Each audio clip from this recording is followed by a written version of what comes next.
పిచ్చి పట్టింది ఏమన్నా? మీరు ఎవరన్నా వచ్చి నా దగ్గర 100 రూపాయలు అడిగారు అనుకోండి, నా టైం బాగాలేదు, 1000 రూపాయల నోటు బయటకు వచ్చింది. మీరు ఎవరన్నా వచ్చి నన్ను 100 రూపాయలు అడిగారు అనుకోండి, సరే బాబు ఇలా రానాయన ఇవ్వాలి, లేకపోతే ఇవ్వను పొమ్మనాలి, అదో ఇదో. అంతేగాని 100 రూపాయలు ఇస్తాను కానీ కొంచెం సరదాగా ఉంది, కొంచెం ఆగునాయనని ఒక బ్లేడ్ తీసుకొని మన ముఖం మీద కోసుకొని, ముఖం ఒళ్ళంతా కోసుకొని రక్తం చిందించి ఇప్పుడు తీసుకో 100 రూపాయలు అని ఇచ్చాను అనుకోండి, అదేమన్నా తెలివైనోడు మానసిక స్థితి సరిగ్గా ఉన్నోడు చేసే పనేనా? వాడు ఏమనుకుంటాడు, 100 రూపాయలు అడిగితే ఇచ్చేయకుండా వాళ్ళంతా కోసుకొని ఇచ్చాడు ఏంటండి, పిచ్చి పట్టింది అనుకోడు. దేవుడు ఉచితముగా నీ పాపాలు క్షమించేది ఉంటే అవతార పురుషుడు తల మీద ముళ్ళ కిరీటం ఎందుకు, కాళ్ళు చేతుల్లో మేకులు ఎందుకు, ఒళ్ళంతా కొరడా దెబ్బలు ఎందుకండి? పిచ్చి పట్టింది ఆయనకి. ఎందుకు యేసు యజ్ఞమైనాడు, ఎందుకు యేసు రక్తము కార్చినాడంటే నీకు వేరే మార్గం అండి. పిచ్చి పట్టింది ఆయనకి.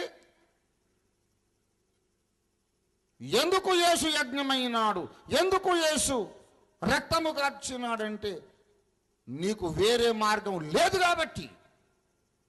ఇంకో మార్గం లేదు. కలలు కనకు, బోల్డ్ మార్గాలు ఉన్నాయి అనుకో, చాలా తప్పు. Your sins will never be forgiven unless you trust in the true incarnation of the true God. నిజమైన దేవుని అసలైన అవతారం నమ్మేంత వరకు నీ పాపాలు పోవంతే.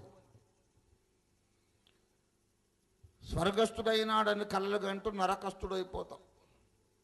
అక్కడికి వెళ్ళాక తెలుసు, ఇదా సంగతిని. ఇప్పుడు గుర్తొచ్చింది, ఇప్పుడు అర్థమైంది. ఇదే కదా ఓఫీర్ గారు అదే గొంతు చించుకొని చెప్పాడు.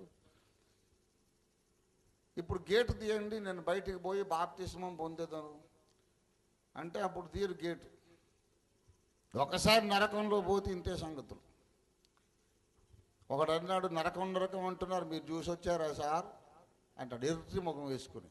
అంటే చూసి వచ్చారా అంటే నేను చూడలేదు. చూడని దాని గురించి ఎందుకు చెబుతున్నావు అందామని వాడు తెలియదు. నాకు ఆ మాత్రం రాదు అవుడియా. నరకం చూసి వచ్చావా అట. నేనన్నాను, చూసి వచ్చేది ఉంటే నా బోధ ఎందుకు బాబు, చూస్తే రావటం ఉండదు, అక్కడ ఉండిపోవడం, అందుకే బోధ చేస్తున్నావు. చూసి రావడానికి ఇదేమన్నా తాజ్మహల్ అనుకున్నావా ఏంటి? నరకానికి పోతే మళ్ళీ వచ్చే పని ఉండదు, స్వర్గానికి పోయినా మళ్ళీ వచ్చేది ఉండదు. ఎక్కడ పోదాం అనుకుంటున్నావో ఇప్పుడు నువ్వు చెప్పు. నరకము చూస్తే మళ్ళీ వచ్చే పని లేదు, స్వర్గాన్ని చూసినా మళ్ళీ వచ్చే పని లేదు. అదైనా ఇదైనా పర్మనెంటు. ఎక్కడికి వెళ్తావో చెప్పు. అక్కడికి వెళ్ళాక మళ్ళీ వచ్చే అవకాశం ఉంటే ఈ బోధ ఎందుకండి? అక్కడికి వెళ్ళాక వచ్చే పని ఉండదు కనుకనే వెళ్ళక ముందే జాగ్రత్త పడమని బోధ చేయాల్సి వచ్చింది. దేవుడు రక్తమునెందుకు కార్చాలి? ఆ బాధ ఎందుకండి? ఆ బాధ ఎందుకంటే ఇంకొక మార్గము లేదు. వేరే మార్గం ఉంటే దెబ్బలు తింటాం, ఆయన తెలివి తక్కువ పని.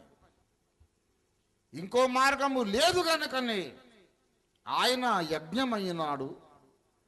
కనుక యజ్ఞమైన తరువాత కూడా ఇంకో మార్గం ఉందనుకోవడం నీ తెలివి తక్కువది. వేదములు చెప్పినవి రక్తము చిందించకుండా పాప క్షమాపణ కలుగదు. యజ్ఞముగా మరణించి లేచేవాడు భూమధ్యపురములో పుట్టాడు. ఈ మాటలు రాసిన 2000 ఏళ్లకు యేసయ్య ఇజ్రాయేల్లో పుట్టాడు. ఇజ్రాయేలు భూగోళమునకు భూలోకమునకు నడిబొడ్డు లాంటి దేశం. దేవునికి స్తోత్రం కలుగును గాక. ఇంతకు ఎందుకయ్యా రక్తం? పరమాత్మ ఎందుకు రక్తం కార్చాలి? ఎందుకు కార్చాలో లేవియ కాండం 17వ అధ్యాయం 11వ వచనంలో చెప్పబడింది. చదవండి, ముగించేస్తాను. లేవియ కాండము 17:11. రక్తము దేహమునకు ప్రాణము, మీ నిమిత్తము ప్రాయశ్చిత్తము చేయుటకు నేను బలిపీఠము మీద పోయుటకై దానిని నేను మీకు ఇచ్చి తిని రక్తము దానిలో ఉన్న ప్రాణమును బట్టి ప్రాయశ్చిత్తము చేయును. కాబట్టి మీలో ఎవడును రక్తము తినకూడదు. ప్రియులారా, రక్తములో ప్రాణం ఉన్నది. ఇప్పుడు సైంటిస్టులు వెతుకుతున్నారు, మనిషిలో లైఫ్ ఎక్కడుంది?